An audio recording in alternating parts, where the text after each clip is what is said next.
જીવનમાં સુખ આવે ત્યારે છકી ન જવું, દુઃખમાં રડવું નહીં, આમ ઇન્દ્રિયોનો સંયમ રાખવો. એટલા માટે ત્યાં કાચબાની પૂજા કરવામાં આવે, ગણેશજીની પૂજા કરીએ, હનુમાનજીની પૂજા કરીએ. આ બધાની પાછળ ઋષિ મુનિઓએ સાંકેતિક સંવાદો મૂક્યા છે. ગણેશજીની પૂજા કરીએ, કોઈ પણ કાર્ય હોય આપણે ત્યાં કાર્યના પ્રારંભે ગણેશજીને યાદ કરવામાં આવે. શું કામ? તો કે ગણપતિ છે એ વિવેકના દેવ છે, જ્ઞાનના દેવ છે. જ્યાં સુધી જ્ઞાન ન હોય, વિવેક ન હોય, ત્યાં સુધી આપણું કાર્ય નિર્વિઘ્ને પૂર્ણ ન થાય. જીવનમાં વિવેક હોવો જોઈએ. ગણપતિ છે એ વિવેકના દેવ. વિવેક એટલે ક્યારે બોલવું, ક્યારે ન બોલવું, કેટલું બોલવું, કેટલું ન બોલવું, કોની સામે જોવું, કોની સામે ન જોવું, શું ખાવું, શું ન ખાવું. આનો વિવેક ન હોય આવા કાર્યની અંદર તો કહે છે એ કાર્ય સંપન્ન ન થાય. તો બોલવાનો વિવેક હોય, જોવાનો વિવેક હોય, આચરણનો વિવેક હોય. એટલા માટે ગણેશજીની પૂજા કરવામાં આવે. બોલવાનો વિવેક એનો અર્થ એવો નથી કે બોલવાનું બંધ કરી દેવું. ભગવાને જીભ બોલવા માટે આપી, પણ ક્યારે શું બોલવું ને એ મહત્વનું છે. કયો શબ્દ ક્યારે બોલવો એ આપણને ખબર પડી જાય ને તો દરેક શબ્દ છે ને એ મંત્ર છે. દાખલા તરીકે ગણપતિનું નામ સારું જ છે, પણ કોઈ ઉંમરલાયક વ્યક્તિ ગુજરી ગયું હોય અને એની પાલખી ઉપાડતા હોય તો ન્યા જઈને એમ ન બોલાય શ્રી ગણેશાય નમઃ વક્રતુંડ મહાકાય. ગણપતિનું નામ સારું જ છે, પણ ગુજરી ગયા હોય ત્યાં ન બોલાય. ભગવાન રામનું નામ સારું જ છે, પણ વરઘોડિયા ફેરા ફરતા હોય ત્યાં જઈને એમ ન બોલાય રામ નામ સત્ય હે. આ વાણીનો સંયમ છે, વાણીનો વિવેક છે. ગણપતિ છે એ વિવેકના દેવતા છે, જ્ઞાનના દેવતા છે. ગણપતિ મહારાજનું આખું સ્વરૂપ જો, ગણપતિની સૂંઢ મોટી છે. સૂંઢ છે ને એ આબરૂ, નાક છે એ આબરૂનું પ્રતીક છે. સમાજમાં પાંચમાં પૂજાવવું હોય ને તો પહેલાં આપણે આપણી આબરૂ વધારવી પડે. ગણપતિના કાન મોટા છે. આવું મોટું ભગીરથ કાર્ય કરતા હોય ને, નાનામાં નાના માણસની વાતને સાંભળવી જોઈએ. કોઈને ક્યારેય નાનો ન ગણવો, બધાની વાતને સાંભળો. સાંભળ્યા પછી કાન કોના જેવા છે? કહે સુપડા જેવા છે. સાંભળ્યા પછી વાતની અંદર જે કાંઈ સુપડાનું શું કામ હોય? કચરો બહાર કરી દે, સારું સંઘરી લે. એમ વાતમાં જે કાંઈ કચરો હોય ને એને છોડી દેવી, સારી વાત સંઘરી રાખવી. ગણપતિનું પેટ મોટું છે, એ વાતને સંઘરી રાખવાનું સૂચન કરે છે. જેને તેને કીધા ન કરવી. ઘણાને ટેવ હોય બાપુજીની વાત કાકાને કરે, કાકાની વાત મામાને કરે, અને મામાની વાત પાછા બીજે કરે ને પછી ભગો સર્જે અને આખું કાર્ય બગાડે. ઘણાને આવી આદત હોય. વાતને સાંભળ્યા પછી એને સંઘરી રાખો. અભક્તે નૈવ દાતવ્યમ ગોપિતમ રક્ષ પાર્વતી. જેને તેને વાત કીધા ન કરવી. ગણપતિનું વાહન શું છે? ઉંદરડો. જો કે હવે બહુ રહેવા નથી દીધા, પણ ઉંદર કોઈ દિવસ એક જગ્યાએ સ્થિર થઈને ન બેસે. એ કાંઈક ને કાંઈક પ્રવૃત્તિ કરતો હોય. પછી કેવા કામ કરે બેનો કબાટ ખોલે ત્યારે ખબર પડે. પણ ઉંદરડો કોઈ દિવસ એક જગ્યાએ સ્થિર ન રહે. ઉંદર છે ને ઉદ્યમનું પ્રતીક છે, મહેનતનું પ્રતીક છે. કહે છે જે વ્યક્તિ પોતાના જીવનમાં ઉદ્યમ કરે, મહેનત કરે તો ગણપતિના પત્ની કોણ છે? રિદ્ધિ સિદ્ધિ. જે વ્યક્તિ મહેનત કરે ને એના ઘરે રિદ્ધિ સિદ્ધિનો વાસ થાય. આળસુ માણસની કોઈ દિવસ પ્રગતિ ન થાય. આ બધા બહુ પ્રતિકાત્મક વાતો આપણા દેવી દેવતાઓની અંદર ઋષિ મુનિઓએ બતાવી છે. ઉત્સવ પ્રિયા ખલુ મનુષ્યા. ઉત્સવ દ્વારા ઋષિ મુનિઓએ આપણી સંસ્કૃતિને ઉજાગર કરી છે, જાગૃત કરી છે. કહે છે હે પરીક્ષિત, જ્યારે મૃત્યુકાળ નજીક આવે એવા પુરુષે એકાંતની અંદર વાસ કરવો. હે રાજન, ધારણા કરવાની. જે કાંઈ દેખાય છે બધું ભગવાનનું સ્વરૂપ છે. વૃક્ષને ભગવાનના રૂવાડા કીધા છે, સૂર્યનારાયણને ભગવાનની આંખ કીધી છે, ચંદ્ર છે એ ભગવાનનું મન છે. ભગવાન એ સતત જીવ ઉપર નજર રાખે છે. આજની ભાષામાં કહેવું હોય તો ભગવાન સતત ઓનલાઈન છે. માણસ ઘણી વખત એવું વિચારે, પુણ્ય કરે ને ત્યારે એમ વિચારે કે મને તો આખી દુનિયા જોવે છે કે હું સારું કામ કરું છું.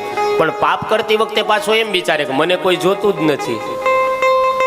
પણ તું ઉપર જાય એટલી જ વાર છે, ત્યાં તૈયારીમાં જ છે બધા. ભગવાન સતત, સૂર્ય છે ભગવાનની આંખ છે, ચંદ્ર છે ભગવાનનું મન છે, દિશાઓ છે ને ભગવાનના કાન છે. આપણે જે કાંઈ બોલીએ છીએ ને ભગવાન સાંભળે, જે કાંઈ આપણે કરીએ છીએ ભગવાન જોવે છે. ભગવાન એ આત્મદ્રષ્ટા છે. તો કહે છે જે કાંઈ દેખાય એમાં ભગવાનનો ભાવ રાખવો.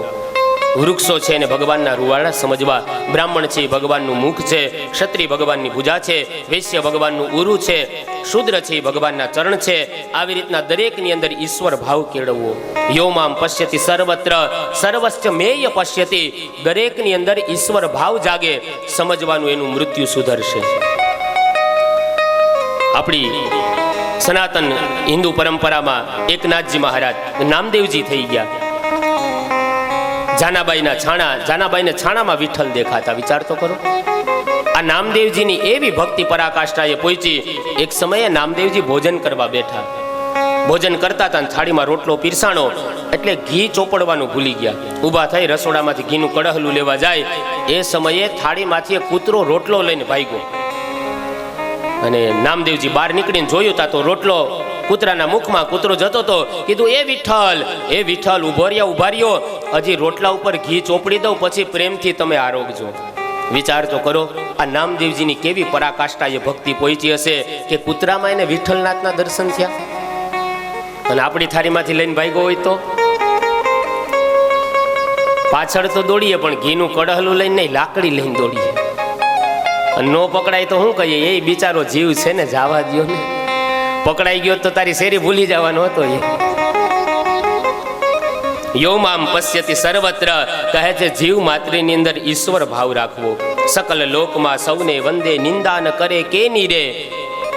સકલ લોકની અંદર ભગવાનના દર્શન કરવા.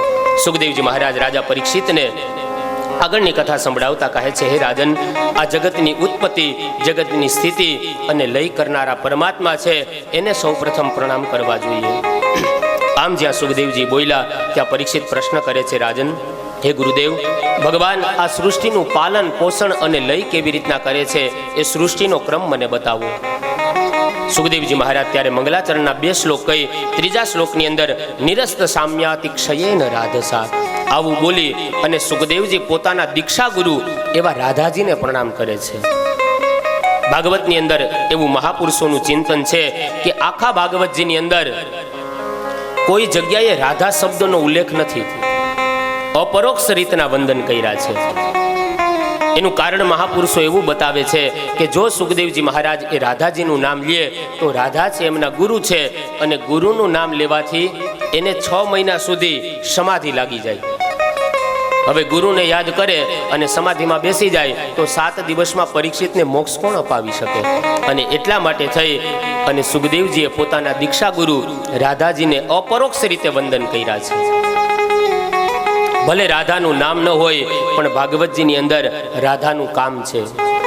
ભાગવતના એક એક શબ્દ છે એ કૃષ્ણ છે, અને એના અર્થ છે ને એ સાક્ષાત રાધાજીનું સ્વરૂપ છે.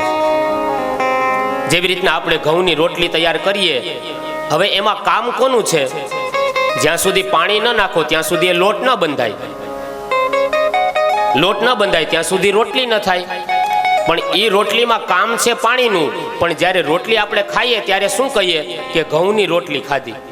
કોઈ એમ નથી કીધું પાણીની રોટલી ખાધી, પણ એમાં કામ તો પાણીનું છે. એવી જ રીતના આખા ભાગવતજીની અંદર માત્ર ને માત્ર નામ કૃષ્ણનું છે, પણ બધું કામ છે ને એ તો સાક્ષાત રાધાજીનું છે. ગિરિરાજજી જ્યારે ધારણ કર્યા ત્યારે ગોવાળિયાઓ પ્રશ્ન કરે છે, અરે પ્રભુ, આટલી બધી શક્તિ તમારામાં ક્યાંથી આવી? ત્યારે ભગવાન દ્વારિકાના નાથ કહે, કछु માખન સે બલ बढ़ियो, कछु गोपन करी सहाय, और राधा जी की कृपा कि मैंने गिरिवर लियो उठाए. आ तो मारा राधा रानी जी ની કૃપા છે કે હું ગોવર્ધનને ધારણ કરી શક્યો. આખા ભાગવતજીની અંદર ભલે રાધાનું કામ ન હોય, રાધાનું નામ ન હોય, પણ રાધાજીનું કામ છે. અને નિયમ છે આપણે ત્યાં કે ગુરુનું નામ એ શિષ્ય ક્યારે પોતાના મુખથી ગુરુનું નામ ન બોલી શકે. આપણે ત્યાં આર્ય નારી આદેશની પતિવ્રતા સ્ત્રી પોતાના પતિનું નામ ન બોલી શકતી. બાળકો ખાલી મમ્મી પપ્પા કહીને બોલાવે, માતાજી કે પિતાજી. જો કે આ મમ્મી પપ્પા શબ્દ તો અત્યારનો આધુનિક છે, એના અર્થમાં આપણે નથી પડવું, પણ આપણે ત્યાં મા શબ્દ છે, પિતાજી શબ્દ છે. તો બાળકો એના મા બાપનું નામ ન લે, એવી રીતના પતિવ્રતા સ્ત્રી છે પોતાના ધણીનું નામ ન બોલી શકે, અને શિષ્ય છે એ એના ગુરુનું નામ ન બોલી શકે. એનું કારણ મહાપુરુષો એવું બતાવે છે કે નામ છે એનો નાશ છે.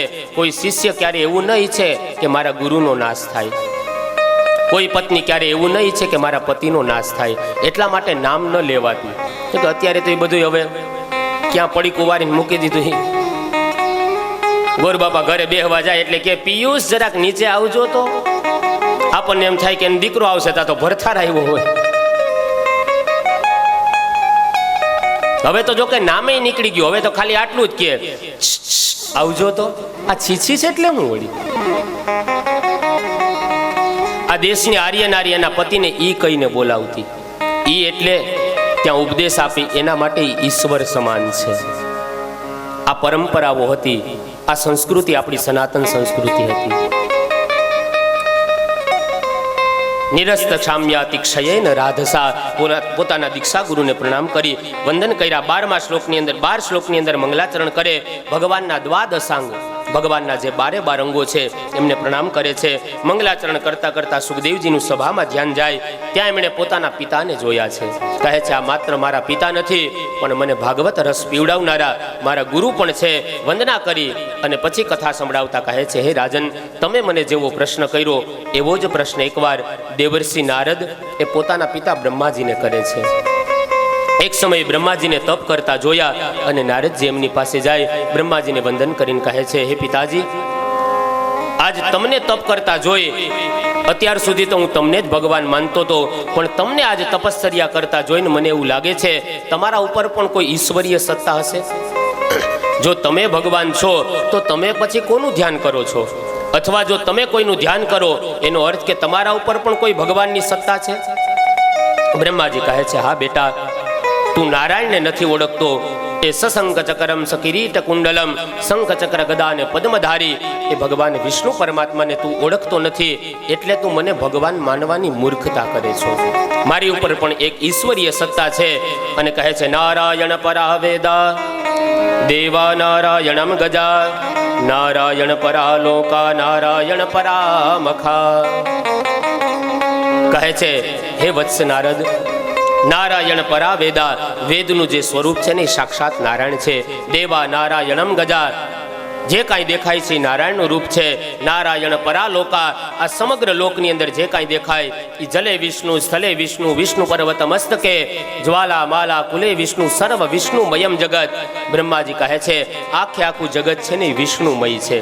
નારાયણ પરામખા, જે કાંઈ યજ્ઞો થાય એ વિષ્ણુ ભગવાનની પ્રસન્નતા માટે થાય છે. હે નારદ, એ પરમ શક્તિ પરબ્રહ્મ પરમાત્મા છે, જે આ જગતને ઉત્પન્ન કરે, એનું પાલન કરે અને સમય આવે ત્યારે પોતાના વિગ્રહની અંદર એ સૃષ્ટિને સમાવી લે. પરીક્ષિત પ્રશ્ન કરે છે, ગુરુદેવ, ભગવાન આ જગતનું પાલન પોષણ અને લય કેવી રીતના કરે છે? એ સૃષ્ટિનો ક્રમ મને બતાવો. કહે છે, સૌ પ્રથમ ભગવાન નારાયણ એક હતા.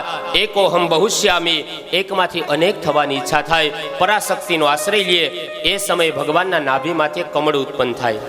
કમળની અંદર ભગવાન બ્રહ્માજીને ભગવાન નારાયણ પ્રગટ કરે. બ્રહ્માજી ચારે બાજુ જોવે, માત્ર જલ સિવાય કાંઈ ન દેખાણું.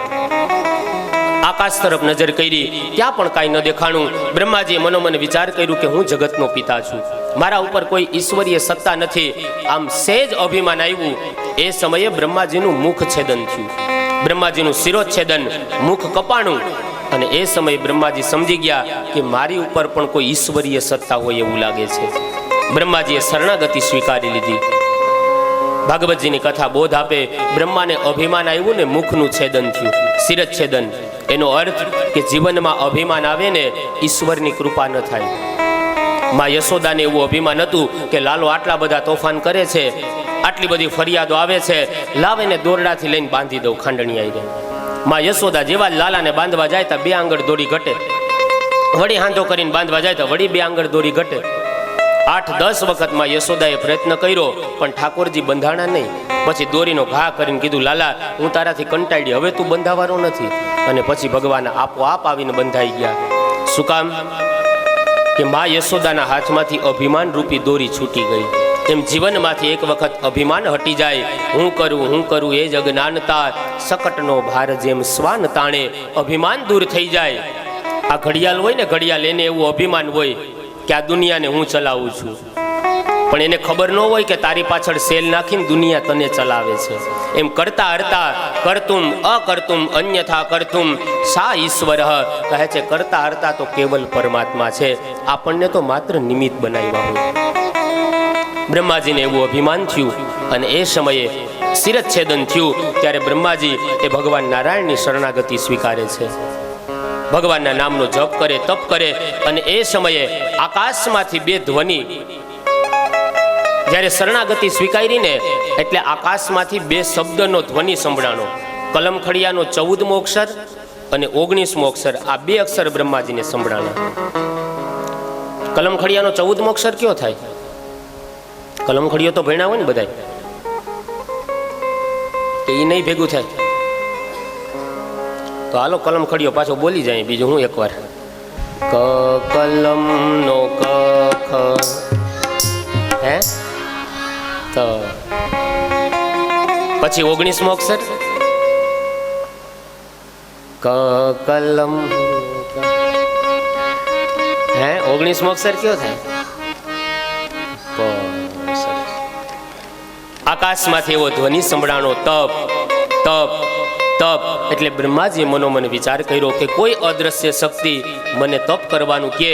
બ્રહ્માજી એ સમયે તપની અંદર લીન થયા. જેવા તપ કરતા હતા ને એ સમયે શાંતાકારમ ભુજગશયનમ પદ્મનાભમ સુરેશમ વિશ્વાધારમ ગગન સદૃશમ મેઘવર્ણમ શુભાંગમ લક્ષ્મીકાંતમ કમલનયનમ યોગીભિર્ધ્યાનગમ્યમ વંદે વિષ્ણું ભવભયહરમ સર્વલોકૈકનાથમ. દરેક લોકના નાથ એવા શાંતાકારમ ભગવાનને જોયા. ભુજગ શયનમ, ભગવાન શેષ નારાયણની સયા ઉપર પોઢેલા હતા એવા ભગવાનના શાંત સ્વરૂપના દિવ્ય દર્શન થયા. બ્રહ્માજી કહે છે પ્રભુ મને ઉત્પન્ન કરવાનું કારણ શું છે? કહે છે બ્રહ્માજી મારી આજ્ઞા છે તમે આખી આખી સૃષ્ટિનું સર્જન કરો. અને એ સમયે બ્રહ્માજી કહે છે કે હું સૃષ્ટિનું સર્જન તો કરું પણ સૃષ્ટિના સર્જનની અંદર મને મોહ ન થાય ને એવી મારા ઉપર કૃપા કરો. અને એ સમયે ભગવાન નારાયણ કહે છે હું તમને ચતુશ્લોકી ભાગવતનો ઉપદેશ આપું. આ ચતુશ્લોકી ભાગવતના જ્ઞાનને તમે હૃદયમાં ધારણ કરજો, તમને સૃષ્ટિના સર્જનની અંદર મોહ નહીં જાગે. ભગવાન નારાયણ એ સમયે બ્રહ્માજીને 4 શ્લોકવાળું ભાગવત કહે છે. એ જ ભાગવત બ્રહ્માજી પોતાના પુત્ર નારદને દેવર્ષિને કહે, એ જ દેવર્ષિ ચતુશ્લોકી ભાગવત વ્યાસજીને કહે. એ જ વ્યાસજી મહારાજ ચતુશ્લોકી ભાગવતનો 18,000 શ્લોકમાં વિસ્તાર કરી પોતાના પુત્ર સુખદેવજી મહારાજને ભણાવે. અને એ સુખદેવજી મહારાજ ગંગાના ઘાટ ઉપર આજ રાજા પરીક્ષિતને ચતુશ્લોકી ભાગવત આખે આખો આંબાનું વર્ણન કર્યું છે. અમે નિયમ છે સુહાગણ સ્ત્રી હોય જેમ ચાંદલા વગર શોભે નહીં એવી રીતના આખે આખી ભાગવત કથા કરીએ પણ જ્યાં સુધી આંબાનું વર્ણન ન થાય. અને એટલા માટે કહે છે આંબોય ખંડ ભુવન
રે આંબોરો પીયો.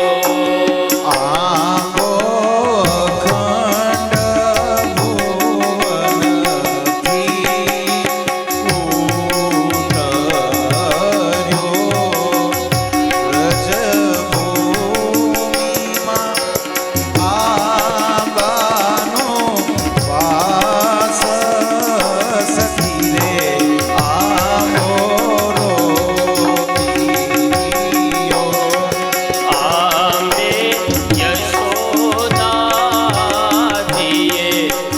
જડસીજીયા. આમે જશોદાજીએ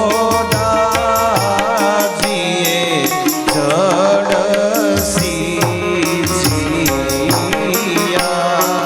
નંદ ગોપ આંબાના રખેવાડ સખી રે આંબોરો પીયો.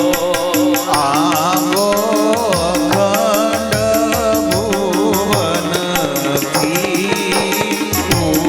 ઉતર્યો. આંબો અખંડ ભુવનથી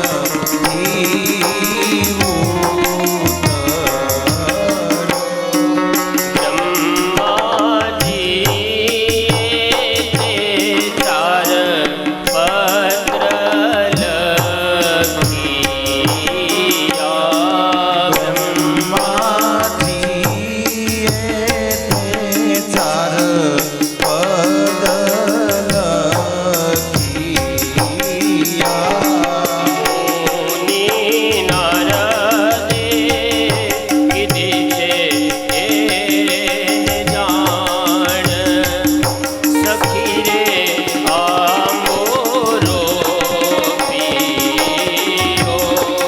આંબો અખંડ ભુવનથી ઉતર્યો. આંબો અખંડ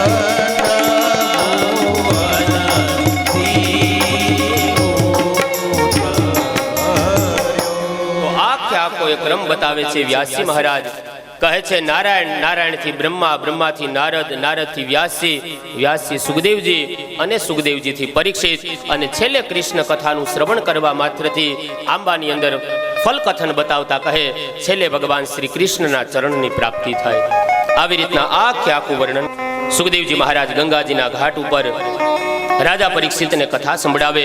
કહે છે ભાગવત હે પરીક્ષિત એ 10 લક્ષણો યુક્ત બતાવી છે. આમ તો કોઈ પણ પુરાણ હોય એના હંમેશા 5 જ લક્ષણ હોય, પણ ભાગવત એ મહાપુરાણ છે, ખાલી પુરાણ નથી. એટલે એના 5 લક્ષણ નહીં પણ 10 લક્ષણ બતાવ્યા છે. અત્ર સર્ગ વિસર્ગ સ્થાન પોષણ ઉતિ મનવંતર ઈશાનું કથા નિરોધ મુક્તિ અને છેલ્લું ભગવાનનું લક્ષણ એટલે આશ્રય. કહે છે 10 લક્ષણો યુક્ત ભગવાન વેદવ્યાસજી શ્રીમદ ભાગવત ગ્રંથની મહાન રચના કરે. વ્યાસજી મહારાજ અહીંયા દ્વિતીય સ્કંદના ક્રમને ભગવાનને અર્પણ કરી તૃતીય સ્કંદની અંદર મંગલ પ્રવેશ કરાવે. બીજા સ્કંદ રૂપી પુષ્પ ભગવાન ઠાકોરજીને અર્પણ કરી અને ત્રીજા સ્કંદમાં મંગલ પ્રવેશ કરીએ. इति श्रीमद्भागवते महापुराणे वैयासिक्याम् अष्टादशसाहस्रयां पारमहंस्यां संहितायां द्वितीय स्कंद श्री राधा कृष्ण चरण कमलार्पणमस्तु. श्री भागवत भगवान की जय. द्वारिकाधीश की जय. બીજા સ્કંદ રૂપી પુષ્પ ભગવાનને અર્પણ કરી તૃતીય સ્કંદની અંદર મંગલ પ્રવેશ કરાવતા ભાગવતકાર કહે એવમે તત્પુરા પૃષ્ટો મૈત્રેયો ભગવાન કિલ ક્ષતરાવનમ પ્રવિષ્ટેન ત્યક્તવા સ્વગૃહરુદ્ધિતમ. કહે છે ભાગવતજીનો આ તૃતીય સ્કંદ એ સર્ગ લીલા છે. સર્ગનો અર્થ થાય છે સર્જન. બીજો સ્કંદ સાધન લીલા છે તો ત્રીજો સ્કંદ એ સર્જન લીલા છે. જ્યાં સર્જન થાય પછી કહે છે એને સ્થાન આપવું પડે, એટલા માટે ચોથો સ્કંદ છે એ કહે છે સ્થાન લીલા નામ આપ્યું છે.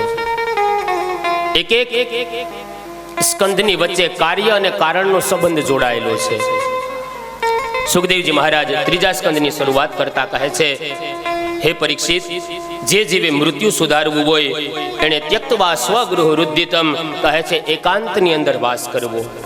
સુખદેવજી મહારાજ વર્ણન કરતા કહે, પરીક્ષિત, હવે હું તમને ઋષિ મૈત્રેય અને ભક્ત વિદુરજીનો સંવાદ સંભળાવું.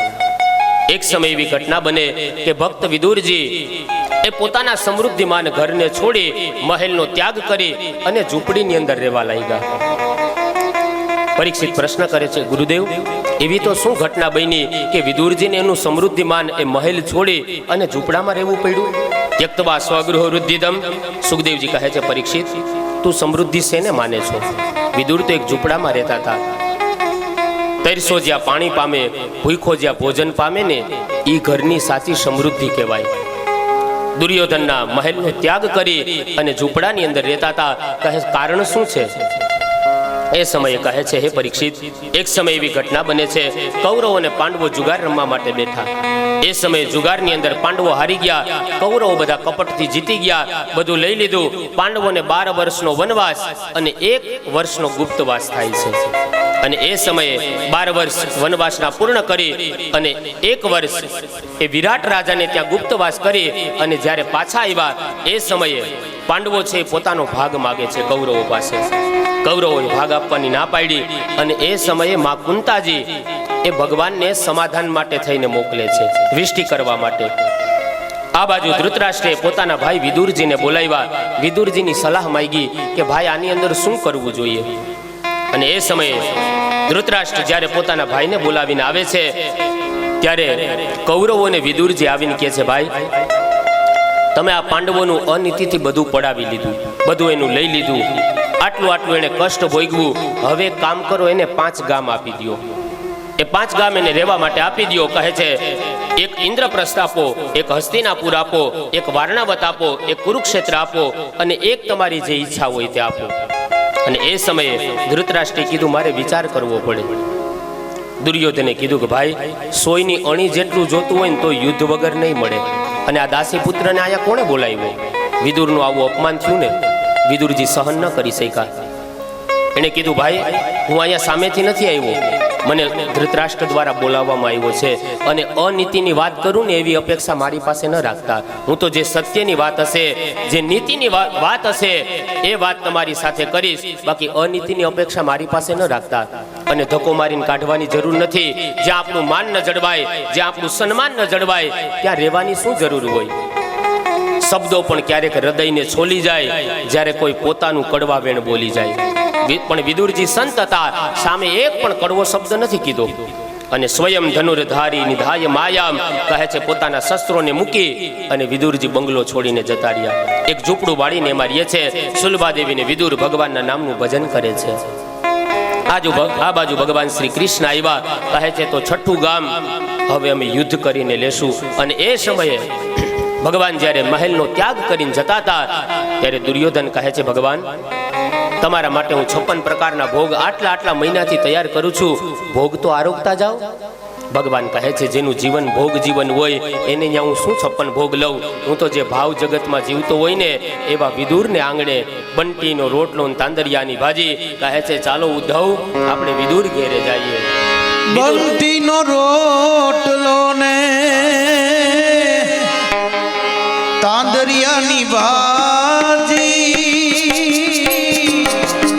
બંટીનો રોટલો ને તાંદરિયાની ભાજી, રુચિ રુચિ ભોગ લગાઈ ઓઢવની. ચાલો વિદુર ઘેર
જાય ઉદ્ધવજી ચાલો ને વિદુર ઘેરે જઈએ.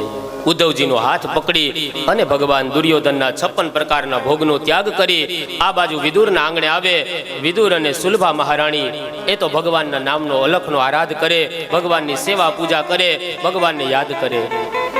વિદુરજી આવી સુલભા દેવીને કહે છે, દેવી દ્વારિકાના નાથ પધારે છે, પણ સમાચાર એવા મળ્યા કે એ તો સમાધાન માટે વિષ્ટિ માટે આવે છે. સુલભા દેવી કહે છે, નાથ મને તો એમ લાગે છે તમારી મારી ભક્તિથી પ્રસન્ન થઈ અને દ્વારકા વાળો એ દયાળુ મને તમને દર્શન દેવા આવતો હશે. બંને ભગવાનનું સંકીર્તન કરે છે અને નિયમ કહે, નાહમ વસામિ વૈકુંઠે યોગીનામ હૃદયેન ચ મદ ભક્તા યત્ર ગાયંતી તત્ર તિષ્ઠામિ નારદ. ભગવાન ખુદ કહે છે કે જ્યાં મારા ભક્તો ભેગા મળી અને મારું હરિનામ સંકીર્તન કરે, ભગવાન કે ત્યાં હું સદાયને માટે વાસ કરું છું. ભગવાન છે એ ભક્તને આધીન બનેલા છે. માનવ કહે કે મેં બડા તો ઇસ ધરતી પર તું ક્યું ખડા. માણસ કે હું મોટો તો પછી ઉડવા મન, તો ધરતી ઉપર હું કામ ટેકો લઈને બેઠો છું. માનવ કહે કે મેં બડા તો ઇસ ધરતી પર તું ક્યું ખડા. अब धरती कहे कि मैं बड़ी तो शेष के सर पे क्यों पड़ी. तो પછી शेष नारायण નો આધાર શું કામ લીધો છે. अब शेष कहे कि मैं बड़ा तो शंकर के गले में क्यों पड़ा. अब शंकर कहे कि मैं बड़ा तो रावण के डर से क्यों खड़बला. अब रावण कहे कि मैं बड़ा तो वाली के पास क्यों दबा. 6 મહિના સુધી વાલી પાસે રહેવું પડ્યું. अब वाली कहे कि मैं बड़ा तो राम के चरणों में क्यों पड़ा. अब राम कहे कि मैं बड़ा. છેલ્લે ભગવાનને એમ થયું કે હવે હું બધાયથી મોટો, હવે તો માનો છો ને કે ગાતું ગાતું માંડવે આવી ગયું. अब राम कहे कि मैं बड़ा तो कहे ये भक्तों के हृदय में क्यों बसा. જો ભગવાન તું જ મોટો હોય તો નરસિંહ મહેતા માટે શું કામ 52 વખત અપડાઉન કર્યું, શું કામ મીરાના ઝેરના કટોરા પીવા પડ્યા. જો તું જ મોટો હોય તો કહે છે ભગવાન કરતા પણ ભગવાનનો ભક્ત એ બહુ મોટો બતાવ્યો છે. અને એ સમયે આ બાજુ વિદુરજી અને સુલભાદેવી ભગવાનના નામનું કીર્તન કરે.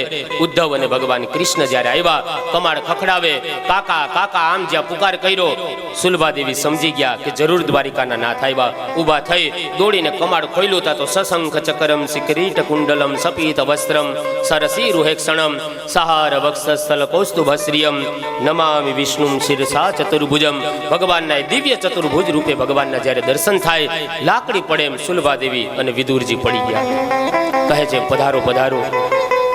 એટલા બધા દર્શનમાં તન્મય બની ગયા હતા ને કે ભગવાનને આસન દેવાનું ભૂલી જાય છે. ભગવાન જાતે દર્ભનું આસન લઈ અને આસન ઉપર બિરાજમાન થાય છે. કહે છે કાકી મને ભૂખ બહુ લાગી છે. વિદુરજી કહે છે પ્રભુ શું કામ અમારી આ ઝૂંપડાવાળાનું આવું કરો છો. તમારા માટે તો દુર્યોધન 56 પ્રકારના ભોગની તૈયારી કરે, તમે ભોગ જમીને આવ્યા ને અમને એમ કહો છો કે ભૂખ લાગી. કાકા જે ભોગ જીવનમાં જીવતો હોય એના ભોગને મારે શું જમીન કરવા, મારે તો તમારે ત્યાં ભોજન લેવું. સુલભાદેવી કહે છે પ્રભુ તમે કેળા ફળી ખાશો, કેળા ખાશો. અને એ સમયે ફળ ખવડાવવાની જ્યાં વાત કરી, કહે છે હા હા એ પણ ચાલશે કાકી, ભૂખ બહુ લાગી. અને કેળા ફળી લઈ સામગ્રી લઈ અને જેવા ઠાકોરજીને ભગવાનને ખવડાવવા જાય, કેળાની છાલ ઉતારી અને કેળાનો ગર્ભ મુખની અંદર મૂકવા જાય, એના બદલે કેળાનો ગર્ભ હતો એ બહાર ફેંકી દીધો અને કેળાની છાલ ભગવાનના મુખમાં મૂકી અને ભગવાન કેળાની છાલ ખાવા માંડ્યા. અને આ દ્રશ્ય વિદુરજીએ જોયું, કીધું અરે દેવી આપણે ક્યાં ભવમાં છૂટશું, આ તમે શું ખવડાવો છો. કેળાનો ગર્ભ નીચે પડી ગયો અને કેળાની છાલ તમે.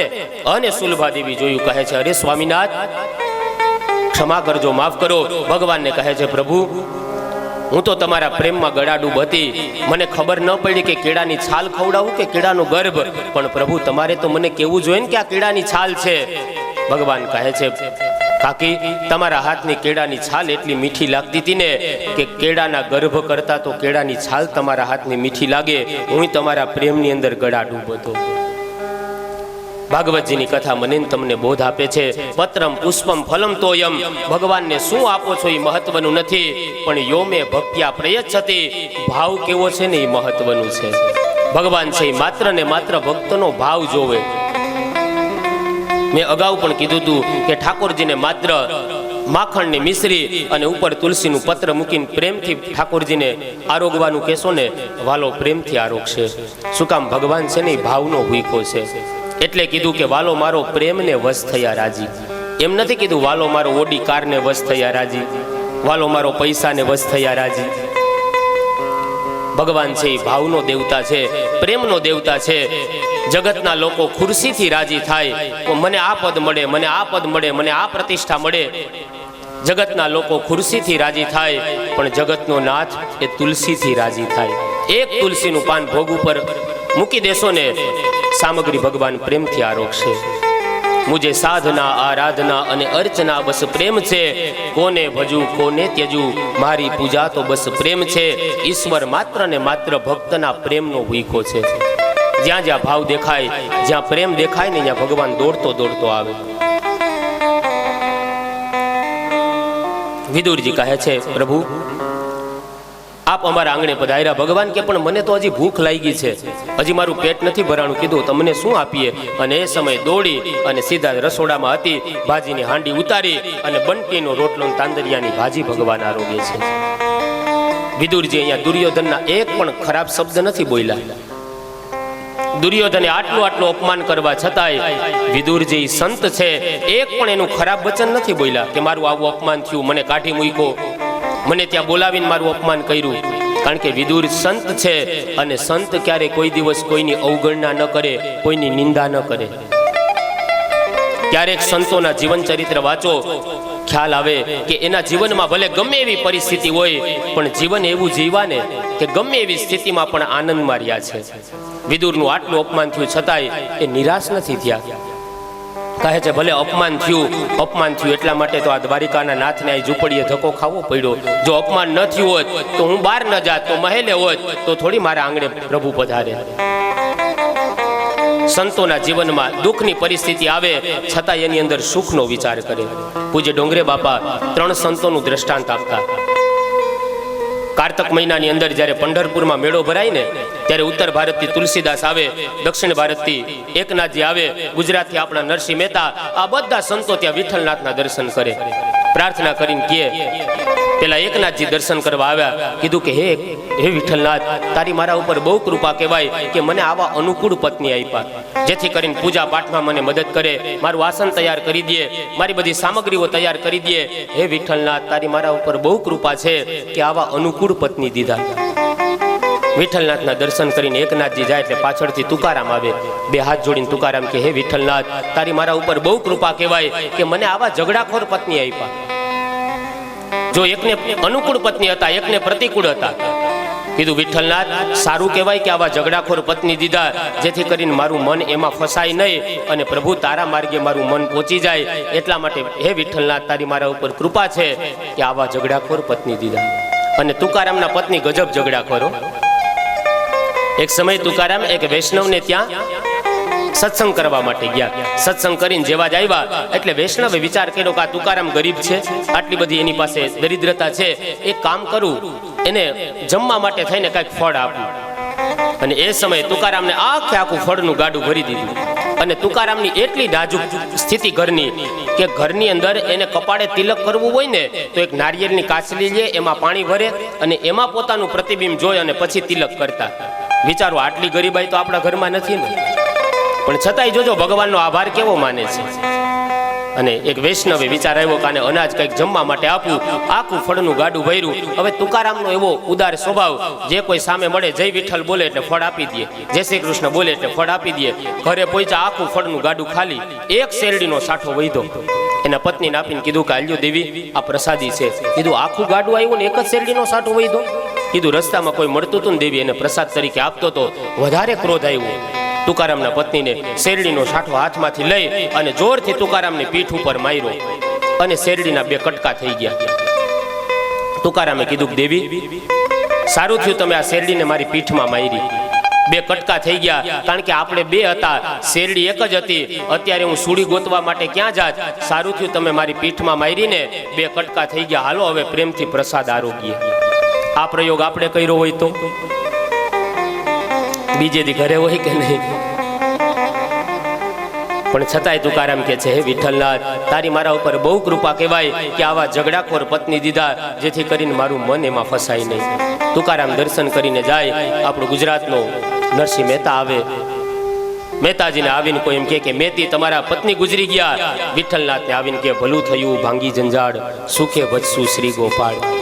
વિચાર તો કરો, એકને અનુકૂળ પત્ની હતા, એકને પ્રતિકૂળ હતા, અને એકના ગુજરી ગયા હતા, પણ ત્રણેય ભગવાનનો આભાર માન્યો. ભગવાન તારી મારા ઉપર બહુ કૃપા કે. આ સંતોની વિચારધારા, કેટલું પોઝિટિવ થિંકિંગ, કેટલું પોઝિટિવ વિચાર. વિદુરજી અહીંયા એક પણ શબ્દ ન બોલે. અને એ સમયે વિદુરજીના આંગણે ભગવાન કહે છે, 4 સ્વાદ છે ને કનૈયો ક્યારે ભૂલે નહીં. એક વિદુર કાકાની ભાજી, બીજું સુલભા દેવીના કેળાની છાલ, સબરીબાઈના બોર, અને ચોથું સુદામાના તાંદુલ. આ 4 સ્વાદને એ ભગવાન કૃષ્ણ એ ક્યારે ભૂલી નથી શકતા. ભાગવતજીની કથા મને તમને બોધ આપે. ભગવાન કૃષ્ણ પ્રત્યેનો જો પ્રેમ હશે, શ્રદ્ધા સાચી હશે, તો ભગવાન પણ આપણા કમાડ ક્યારેક ખખડાવશે. શ્રદ્ધા સાચી હોય તો કબૂલ કરે કીર્તાર, ભાવ વગરની ભક્તિ ન પહોંચે પ્રભુ દ્વાર. આગળની કથામાં સૃષ્ટિ વર્ણનનું કથા બતાવી, પણ એ કથા લેતા પહેલા દરરોજના આપણા ક્રમ મુજબ થોડી મિનિટ માટે આપણી કથાને અહીંયા વિરામ આપીએ. ત્યાર પછી કથાની અંદર મંગલ પ્રવેશ કરીશું. શ્રી ભાગવત ભગવાન કી જય, શ્રી દ્વારિકાધીશ કી જય.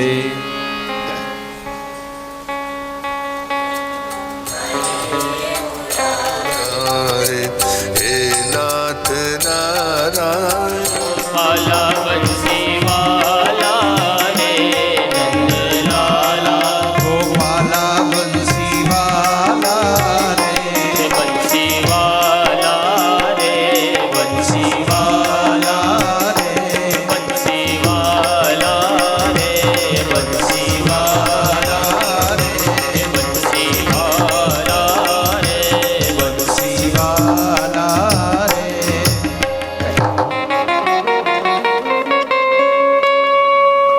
विदुरजीના आंगणे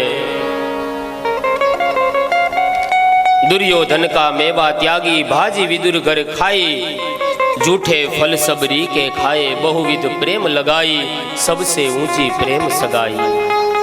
प्रेम के बस अर्जुन रथ हाई को, भूल गए ठकुराई, ऐसी प्रीति बढ़ी वृंदावन की गोपियन नाच नचाई, सबसे ऊंची प्रेम सगाई. विदुर चरित्रनी कथाथी भागवतजी મને તમને ઉપદેશ આપે છે, ભગવાનને વાલામાં વાલું કોઈ હોય તો એ પ્રેમ નામનું તત્વ વાલું છે. જ્યાં જ્યાં પ્રેમ હોય ત્યાં ભગવાન પધારે, ભગવાનના દર્શન થાય.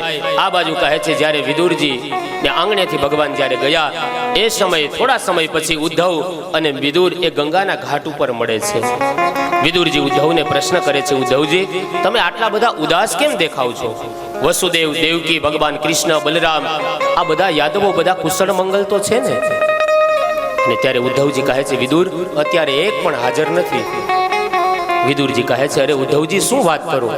ભગવાને મારા આંગણે ભાજી આરોઈ ગઈ, મને ત્યારે વચન આપ્યું હતું કે હે વિદુર, હું તમને ક્યારેક જ્ઞાન ઉપદેશ કરી.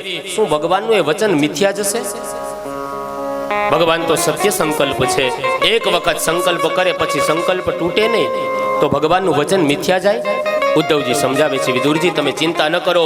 અંત સમયે ભગવાને મા દેવકીને, મા યશોદાને, નંદ બાબા કે વસુદેવને યાદ નથી કર્યા, પણ 3 વખત તમારું નામ લીધું કે મારા વિદુરને જઈને કહેજો, વિદુરને જઈને કહેજો, મારે એને જ્ઞાન ઉપદેશ આપવાનો છે. પણ હવે મારો સમય પૂર્ણ થાય, એ જ્ઞાન ઉપદેશ એ વિદુરને મૈત્રેય ઋષિ મારા વતી આપશે. માટે હે વિદુરજી આપ ચિંતા ન કરો, એ સંપૂર્ણ જ્ઞાન ઉપદેશ તમે મૈત્રેય ઋષિની પાસે જઈ અને ગ્રહણ કરો. અને એ સમયે બંને ભક્તો ગંગાના ઘાટેથી ભેટી હૃદયને સજળ નયન બની અને ત્યાંથી છૂટા પડે. આ બાજુ ઉદ્ધવજી પાદુકા લઈ બદ્રિકાશ્રમ બાજુ જાય, અને એ સમયે વિદુરજી મૈત્રેય ઋષિના આશ્રમની અંદર આવે. જેવા જ વિદુરજી આશ્રમની અંદર પ્રવેશ કરે, આગતા સ્વાગતા કરે, કુશળક્ષેમના સમાચાર પૂછે. અને એ સમયે વિદુરજી કહે છે, હે મૈત્રેયજી, ઉદ્ધવજીના કહેવાથી અહીંયા આવ્યો છું. આપના દ્વારા મને જ્ઞાન આપવામાં આવે એટલા માટે થઈ અને હું અહીંયા આવ્યો છું. મૈત્રેય ઋષિ કહે છે, ભક્તરાજ તમે મને પ્રશ્ન પૂછો અને એ પ્રશ્નના જવાબમાં હું તમને જ્ઞાન પીરસીશ. કહે છે, સુખાય કર્માણિ કરોતિ લોકે ન તે સુખમ વાન્યદુપારમમ વા વિંદેત ભૂયસ્તતયેવ દુઃખમ યદત્ર યુક્તમ ભગવાન વદેન્ન જનસ્ય કૃષ્ણવાદ વિભુપસ્ય દેવા અધર્મશીલસ્ય સદુખી યતસ્ય અનુગ્રહાય ચરંતિ નૂનમ ભૂતાની ભવ્યાની જનાર્દનસ્ય.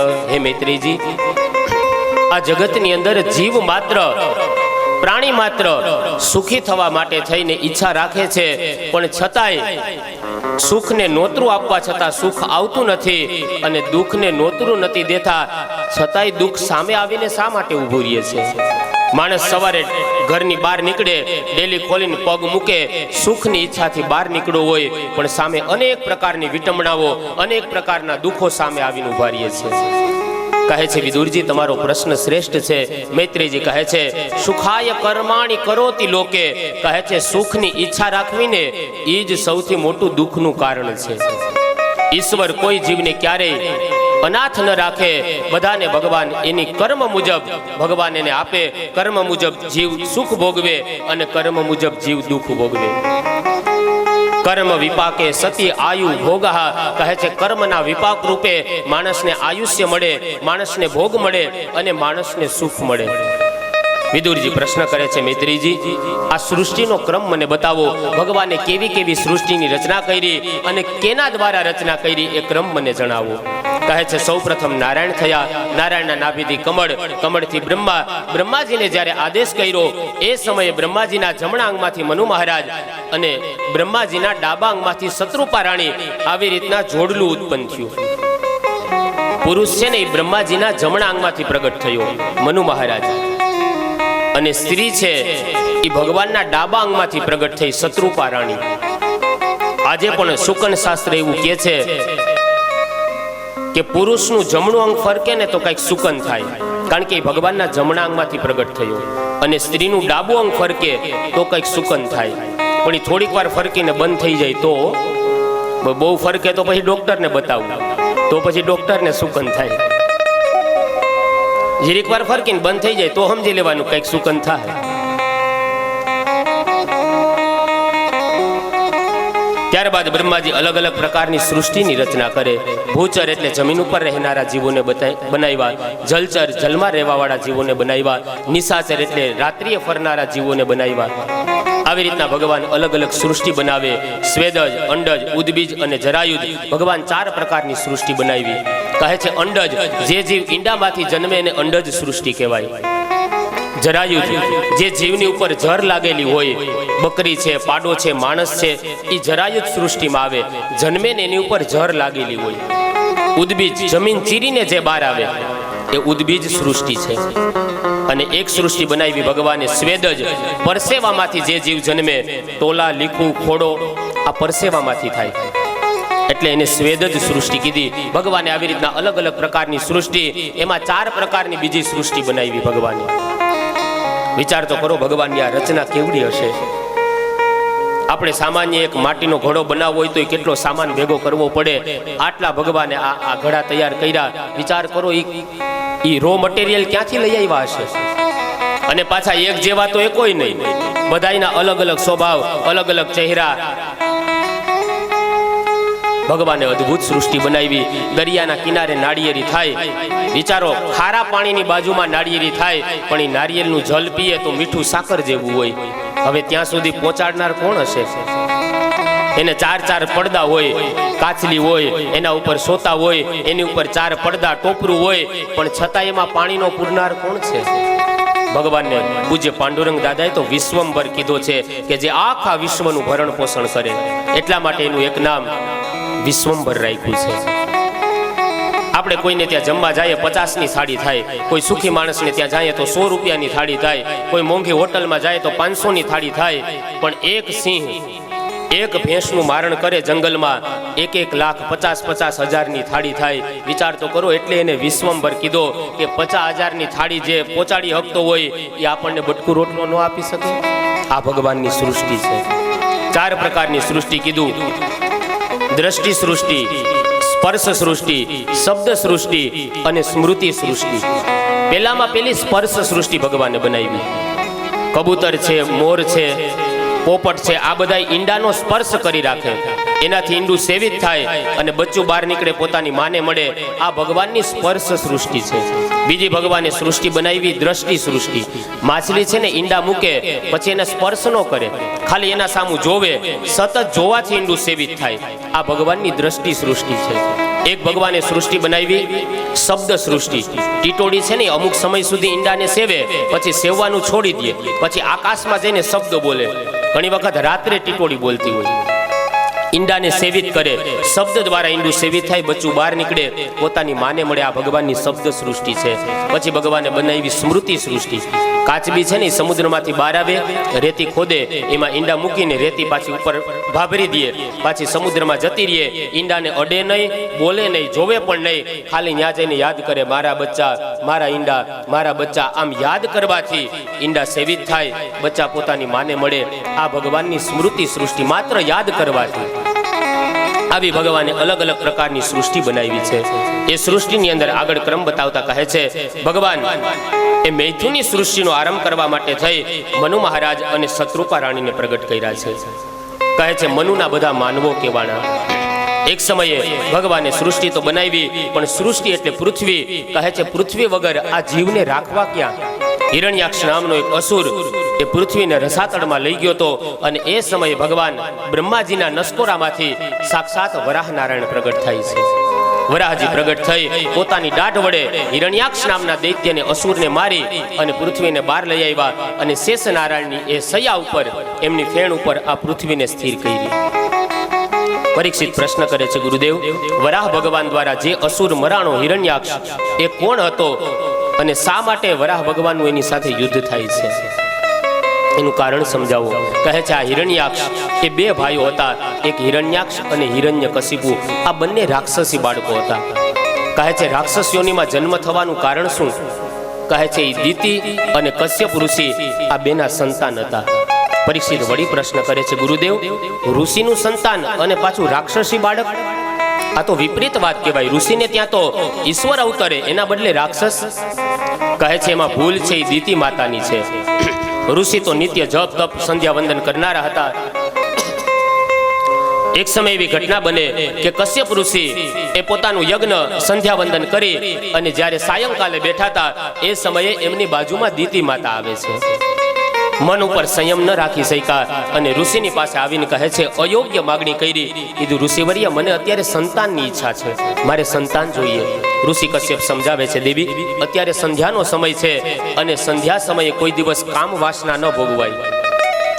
સમયની અંદર સંધ્યાનો સમય બહુ મહત્વનો છે. તિથિઓની અંદર એકાદશીનું બહુ મહત્વ છે, અને આજે એકાદશીની પરમ તિથિ છે.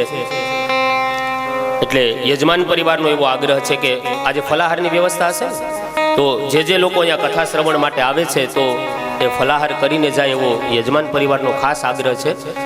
એવું ન સમજતા કે આપણે કોઈને ત્યાં ભોજન લઈએ છીએ, પણ ભાગવતજીનો પ્રસાદ છે એવો ભાવ કરી અને બધાએ ફલાહારની વ્યવસ્થા રાખેલી છે, તો એ બગડે નહીં એટલા માટે થઈ અને એ ફલાહાર પણ અહીંયા. તો કહે છે તિથિઓની અંદર એકાદશી, દ્વાદશી, પૂર્ણિમા, અમાસ, આ બધી તિથિઓનું બહુ મહત્વ છે. એ સમય દરમિયાન કામ વાસના ન ભોગવાય. ત્યારે સ્ત્રીએ પુરુષનું અને પુરુષે સ્ત્રીનું ક્યારેય ચિંતન ન કરવું જોઈએ. સંધ્યાનો સમય છે, ચાર બાબત એવી છે કે સંધ્યા સમયે એનો ત્યાગ કરવો જોઈએ. ચત્વાર્યે તાની કર્માણી સંધ્યાયામ વર્જયેત બુધ, આહારે જાયતે વ્યાધિ મૈથુને ગર્ભદુષ્ટતા, નિદ્રયા વૃષતે લક્ષ્મી, સ્વાધ્યાયે મરણમ ધ્રુવમ. કહે છે સંધ્યા સમયે આહારે જાયતે વ્યાધિ, સંધ્યાના સમયે કોઈ ભોજન કરે ને એને પેટને લગતા રોગ થાય. સંધ્યા સમયે ભોજનનો ત્યાગ, એટલે નિયમ છે કે સંધ્યા સમયે ભગવાનનું ભજન કરવું જોઈએ. આજે પણ ગામડાઓની અંદર સંધ્યાનો સમય થાય, ઠાકોર મંદિર હોય, રામ મંદિર હોય, તો રામ મંદિરે ઝાલર વાગે. શું કામ કે સમય ભજન કરવાનો છે. પણ પરિસ્થિતિ એ થાય કે રામ મંદિરે બેઠા હોય અને જેવી ઝાલર વાગે એટલે હું કે ડોહલા એ હાલો વારું કરવાનો ટાઈમ થઈ ગયો, ત્યાં હું વારુંનો અલાર્મ રાખ્યો જ પૂજારી. સંધ્યા સમયે ભગવાનનું ભજન કરવું જોઈએ. તમે જોજો અમુક જ્ઞાતિની અંદર, અમુક ધર્મની અંદર એનું ઈ વાગે ને એટલે એ ગમે એવું લાખો રૂપિયાનું કામ હોય, કરોડ રૂપિયાનું કામ હોય, એ છતાંય છોડી અને એનું કાર્ય કરવા માટે બેસી જાય. આ એના ધર્મ પ્રત્યેની શ્રદ્ધા કેવી. અને આપણી ઝાલર વાગે તો કે વારું કરવાનો ટાઈમ થયો. આપણી ભક્તિની અંદર ક્યાંક ત્રુટિ છે. બાકી એને કરોડો રૂપિયાનું કામ હોય પણ એ કરોડોનું નુકસાન થવા દે પણ એનો ધર્મ ક્યારેય ચૂકે નહીં. લાખ રૂપિયાનું કામ છોડી અને બેસી જાય. અને એટલા માટે આપણે ત્યાં જેમ એ લોકોની અંદર ભગવાનની બંદગી કરે, યાદ કરે, એમ આપણે ત્યાં ભારતીય સનાતન સંસ્કૃતિની અંદર ત્રિકાળ સંધ્યાનું મહત્વ છે. 3 સમયે ભગવાનને યાદ કરવા જોઈએ. પૂજ્ય પાંડુરંગ દાદાએ તો આખું એ ત્રિકાળ સંધ્યા ક્યારેક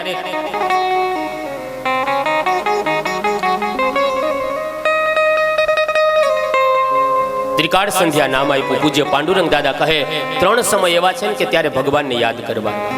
કદાચ આપણને આજના આધુનિક સમયની અંદર આ કોમ્પ્યુટર યુગમાં કદાચ આ વાત થોડીક જૂનવાણી લાગે. આપણને કોઈ નાના બાળકને ચોકલેટ આપે એટલે તરત મા બાપ શીખવાડે, બેટા થેન્ક યુ કે. કઈ ભૂલ થાય તો તરત એમ કે બેટા સોરી બોલ. સોરી ને થેન્ક યુ બોલતા આપણને બાળકને શીખવાડીએ. કોઈ ખાલી નાની એવી મદદ કરે તો આપણે એને સોરી કહીએ. તો જે ભગવાને આપણને આવો અમૂલ્ય દેહ આપ્યો, બળે ભાગમાં નસ્તન પાવા, 3 સમયે ભગવાનને યાદ કરીને થેન્ક યુ ન કહી શકીએ કે ભગવાન તારી મારા ઉપર કૃપા કહેવાય કે મને માનવની યોની આપી. ભગવાનનો આભાર માનવાનો સમય, એનું નામ છે ત્રિકાળ સંધ્યા. આપણે સોરીને થેન્ક યુની સભ્યતા તો જાળવીએ પણ 3 સમયે ભગવાનને મસ્તક ઝુકાવી અને એનો આભાર પણ માનજો. સવારે વહેલા ઉઠીએ ને ત્યારે ઈશ્વરનો આભાર માનજો. આ દુનિયામાં એવા ઘણા લોકો છે કે રાત્રે સૂતા પછી ઉઠી જ નથી શકતા. આપણી આંખ તો ખોલી, ભગવાને આપણી આંખ જ ન ખોલી હોત તો કઈ કોર્ટમાં કેસ કરવા જાય. ઘણા કહેતા હોય ભગવાનની કૃપા છે, ખબર કેમ પડે? આ સવારે તું ઉઠી ગયો એ જ ભગવાનની કૃપા છે. અને બધાય આપણે એ સમયમાંથી પસાર થયા. કોરોના કાળની અંદર માણસ રાત્રે સૂતો હોય, સવારે જાગે કે નહીં એની ખબર પણ ન હોય. હજી નજીકનો જ એમાં જ આપણે એ સમયમાંથી જ પસાર થયા ને. તો ભગવાન સવારે આપણને જગાડે છે ને, એ જ એની બહુ મોટી કૃપા છે. માટે સવારે ભગવાનને યાદ કરવા, એનો આભાર માનવો. બપોરે જમતી વખતે શક્તિદાતા ભગવાનને યાદ કરી પછી ભોજન ગ્રહણ કરવું જોઈએ. અને રાત્રે સૂતી વખતે શાંતિદાતા યા દેવી સર્વભૂતેષુ શાંતિ રૂપેણ સંસ્થિતા, શાંતિદાતા ઈશ્વરને યાદ કરી અને પછી નિદ્રાધીન થવું જોઈએ. જે 2-5 મિનિટ જ્યાં સુધી ઊંઘ ન આવે, મેં અગાઉ કીધું એમ કે આપણે બધા એટલા ભાગ્યશાળી નથી કે સૂતા ભેગી નીંદર આવી જાય. તો થોડી મિનિટ માટે જે ક્ષણ જ્યાં સુધી આંખ ન વિચાય ત્યાં સુધી ભગવાનનું સ્મરણ કરતા કરતા પછી નિદ્રાધીન થવું જોઈએ. જેને પૂજ્ય પાંડુરંગ દાદા એ ત્રિકાળ સંધ્યાનું નામ આપે છે. સવાર બપોર ને સાંજ ઈશ્વરને યાદ કરવા. કહે છે સાંજનો સમય છે. દિતિ દેવી અત્યારે કામ વાસના ન ભોગવાય. અત્યારે કામ ભોગવવાથી પાપી પ્રજા, દુષ્ટ પ્રજા ઉત્પન્ન થશે. પણ આ તો સ્ત્રી હઠ છે ને. આપણે ત્યાં અમુક હઠ પ્રચલિત છે કે ત્યાં માણસને પછી ઝૂકી જવું પડે. એક રાજહઠ, ત્યાં ટેક્સ ચૂકવવો જ પડે. પછી બીજી જોગી હઠ, સાધુ હઠ. ત્રીજી બાળ હઠ, બાળક હોય તોફાન કરે, રમકડા માગે એટલે પછી ત્યાં મા બાપે ઝૂકવું પડે. અને ચોથી કઈ હઠ? હે હવે છાના મુના રેજો સ્ત્રી હઠ વાળા. હાલે સવિતાબેને હાર કરાવ્યો એવો હાર અમને કરાવી દો લ્યો. સવિતાબેન ના ઘરના બિલ્ડર છે ઘરવાળા, આપણે કાયમનું કરીને ખાઈએ. પણ સ્ત્રી હઠ, માગણ છોરું મહીપતિ, ચોથી ઘરની નાર, ઘરમાં હોય કે ના હોય તોય લાઈ લાઈને હે